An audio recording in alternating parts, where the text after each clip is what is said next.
Hi hello ನಮಸ್ಕಾರ. ನಾನು ನಿಮ್ಮ ಪ್ರೀತಿಯ ರಾಜಶೇಖರ್ ನೆಟ್ಟಿಯವರು. ಒಂದು ಸಣ್ಣ ಕತೆ ನಿಮ್ಮ ಮುಂದೆ.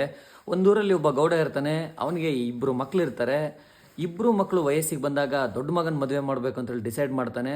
ಅವನನ್ನು ತುಂಬ ಸಿಂಪಲ್ ಆಗಿ ಒಂದು ದೇವಸ್ಥಾನದಲ್ಲಿ ಮದುವೆ ಮಾಡ್ತಾನೆ. ಆಗ ಇಡೀ ಊರಿನ ಜನ ಅವನ ಬಗ್ಗೆ ಅಂದರೆ ಗೌಡನ ಬಗ್ಗೆ ಕೆಟ್ಟದಾಗಿ ಮಾತಾಡೋದಕ್ಕೆ ಶುರು ಮಾಡ್ತಾರೆ.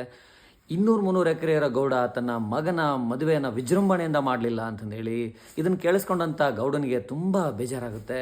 ಆಗ ತನ್ನ ಎರಡನೇ ಮಗನ ಮದುವೆನೂ ಕೂಡ ಮಾಡಬೇಕಂತ ಡಿಸೈಡ್ ಮಾಡ್ಕೊಳ್ತಾನೆ.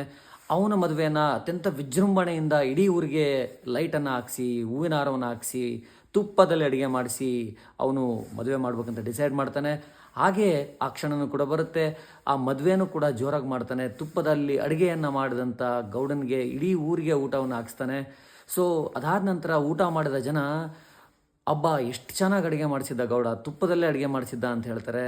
ಅದನ್ನು ಕೇಳಿದಂಥ ಗೌಡನಿಗೆ ತುಂಬ ಖುಷಿ ಆಗುತ್ತೆ. ಆದರೆ ಆ ಕ್ಷಣದ ಅರ್ಧದಲ್ಲೇ ಅವನಿಗೆ ತುಂಬ ಬೇಜಾರು ಕೂಡ ಆಗುತ್ತೆ. ಯಾಕಂದರೆ ಆ ಜನ ತುಪ್ಪದಲ್ಲಿ ಅಡುಗೆ ಮಾಡಿಸಿದ ಗೌಡ ಕೈ ಒರೆಸೋದಕ್ಕೆ ಒಂದು ಬಟ್ಟೆನ ಇಡಲಿಲ್ಲ ಅಂತ ಹೇಳ್ತಾರೆ.